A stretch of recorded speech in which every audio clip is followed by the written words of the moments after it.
Hi everyone, welcome to day 10 of Mrs. Lamprin's reading group. Today we're going to be continuing on with the one and only Ivan.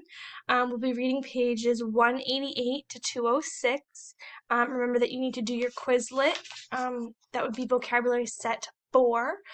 So before we begin, let's review those vocabulary words. So we have frantic, mournful, musty, incompetent, spacious, temperamental, dismay, towering, assemble, suspiciously, scowling, and soothed. Okay, so again, those will be on Quizlet for you. Okay, let's begin today's reading on page 188. So we have imagining. It's different now when I paint. I'm not painting what I see in front of me, a banana, an apple. I'm painting what I see in my head, things that don't exist, at least not yet. Knot tag. I pull out knot tag's stuffing. Carefully, I fill her with my paintings, hiding them so Mac won't sell them. She's large, bigger than Bob, but I still have to crumple a few of them. Bob tries to settle on her for a nap. You've killed her, she complains. I had to, I say. I miss your stomach, Bob admits. It's so spacious. When Julia arrives, she notices that I've used up my paints and paper. Wow, Julia shakes her head. You are one serious artist, Ivan. One more thing. My finger painting has sold for $40 with a frame. Mac is happy. He brings me a huge pile of paper and big buckets of paint. Get to work, he says. I paint for Mac during the day, and for Ruby at night. I nap when I can. But my nighttime picture isn't quite right. It's big, that's for sure. When I place all the pieces on the floor of my cage side by side, the cement is almost completely covered. But something is still missing. Bob says I'm crazy. There's Ruby, I say, pointing with his nose. There's the zoo. There are other elephants. What's wrong with it? It needs one more thing, I say. Bob groans. You're being a temperamental artist. What could be missing? I stare at the huge expanse of colors and shapes. I don't know how to explain to Bob that it isn't done yet. I'll just have to wait, I say at last. Something will come to me, and then I'll know my painting is finally ready. The 7 o'clock show. During the last show of the day, Ruby seems tired. When she stumbles, Mac reaches for the cloth stick. I tense, waiting for her to strike back.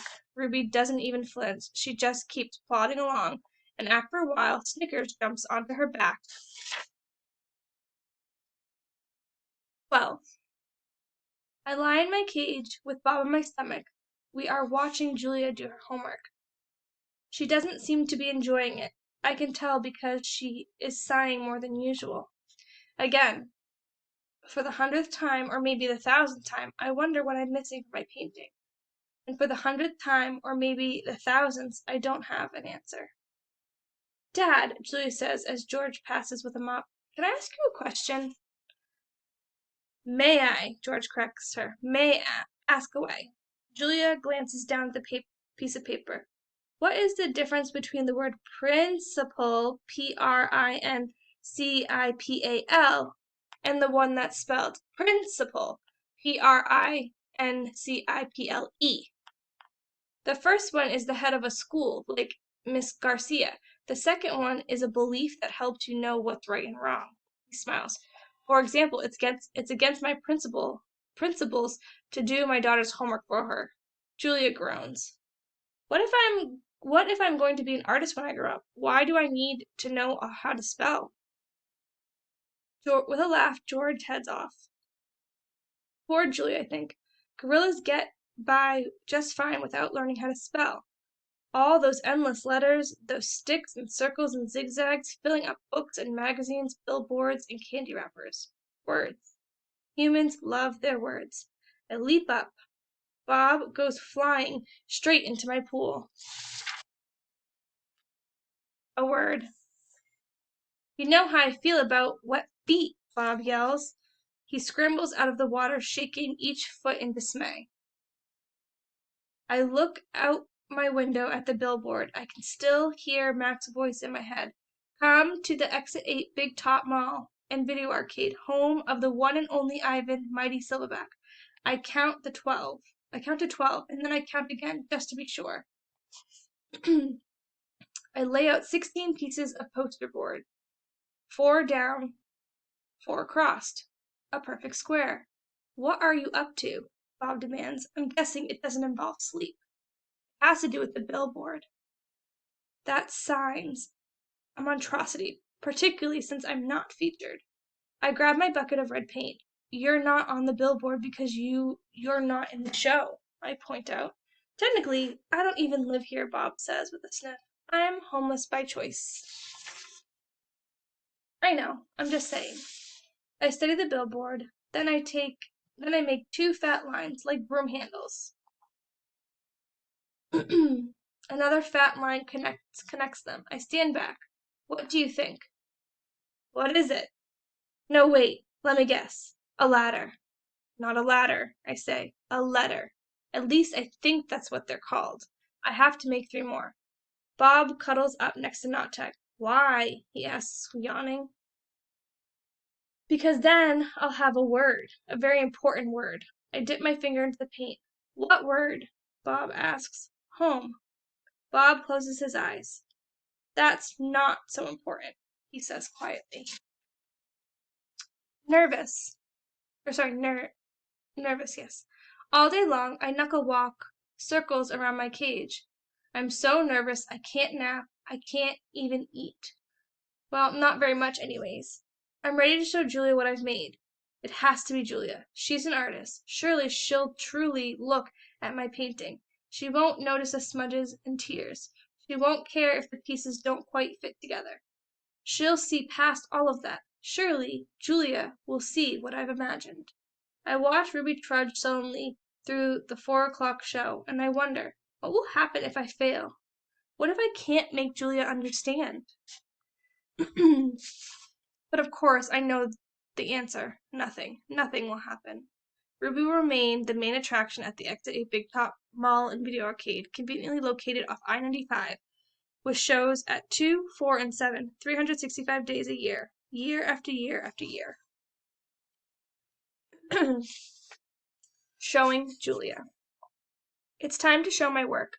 The mall is silent except for Thelma, the macaw, who is practicing a new phrase. Uh-oh!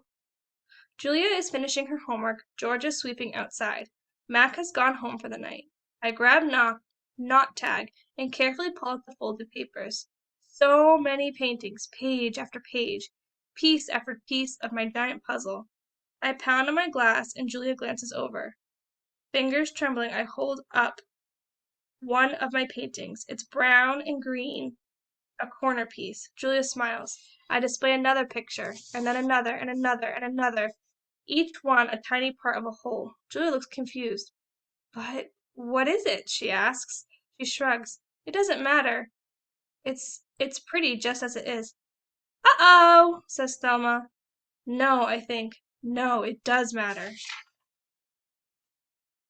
More paintings. George calls out to Julia.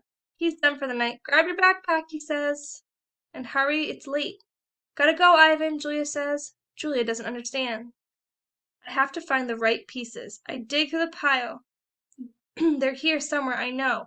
I find one, another one. I find one, another one, another. I try to hold 4 of them up to the glass. Bob! I say, help me, hurry. Bob grabs paintings with his teeth and drags them to me. One by one, I shove pictures through the window crack. They crumple and tear. There are too many pieces. My puzzle is too big. Careful, Ivan, Julia says. Those might be worth millions some day. You never know. She arranges the painting into a neat stack. I suppose Mac's going to want to sell these in the gift shop. She still doesn't understand. I shove more out the hole, and more, all of them, one after the other. So Ivan's been painting, has he? George says, and puts his coat on. A lot, says Julia with a laugh. A whole lot. You're not taking all those home with you, are you? George asked. I mean, no offense to Ivan, but they're just blobs. Julia thumbs through the towering stack of paintings. They might not be blobs to Ivan. Let's leave those by the office, George suggests. Mac'll want to try selling them, although why anyone would pay $40 for a finger painting a 2-year-old could do, I don't know. I like Ivan's work, Julia says. He puts his feelings into them. He puts his hair into them, George says. Julia waves goodbye. Night, Ivan. Night, Bob. I press my nose against the glass and watch her walk away. All my work, all my painting, wasted. All my planning wasted. I look at Ruby, sleeping soundly, and suddenly I know she'll never leave the Big Top Mall. She'll be here forever, just like Stella. I can't let Ruby be another one and only. That's where we're going to stop today. Okay, Complete Comprehension Quiz number 10. Make sure you're doing Quizlet. And if you're stuck, please reach out. All right, I miss you all. I hope that you're staying safe. All right, bye-bye.